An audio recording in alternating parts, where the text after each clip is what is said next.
आइए स्टार्ट करते हैं अपनी एक्सरसाइज का last short question. Do electron tends to go to a region of high potential और ऑफ लो पोटेंशियल?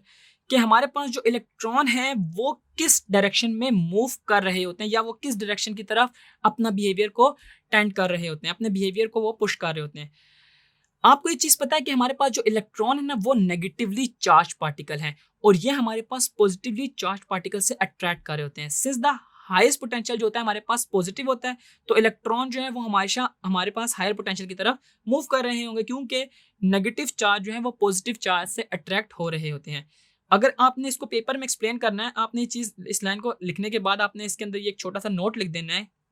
इस बात का मतलब क्या है कि the importance of saying tend to move lies in the fact that electrons may not necessarily move toward the higher potential area due to some reason। अब वो क्या रीजंस हो सकते हैं कि हमारे पास इलेक्ट्रॉन कभी कभी पॉजिटिव पोटेंशियल की तरफ नहीं भी जाते, सम ऑब्स्टेकल वगैरह।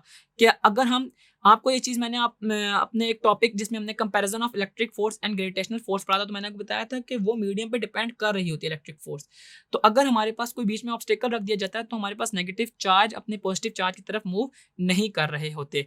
ठीक है, कि it is just like saying that force tend to produce acceleration in a body but may not be able to do it if the body has large mass or fixed tightly to a place। कि अगर हमारे पास ये मतलब जिस तरह gravitational force की बात की जाए कि अगर वो एक दूसरे की तरफ अट्रैक्ट करने की कोशिश कर रही हो मगर वो मास ज्यादा हो, ठीक है, तो यही इसका रीजन है। यूजुअली आप इसमें ये पहली लाइन है आप यही लिख देंगे कि हमारे पास जो इलेक्ट्रॉन्स है वो पॉजिटिव चार्ज की तरफ मूव कर रहा होता है, मगर अगर वो फॉर एग्जांपल नहीं मूव करा तो उसका सिर्फ एक दो रीजन ये हो सकते हैं कि या तो ऑब्स्टेकल है या हमारे पास किसी और किस्म की मीडियम डिपेंडेंसी आ चुकी हुई है। आपको आई होप ये क्वेश्चन समझ आया होगा। अभी तक के लिए इस एक्सरसाइज में इतना ही। इसके बाद हम अपना नेक्स्ट टॉपिक न्यूमेरिकल प्रॉब्लम्स का स्टार्ट करेंगे।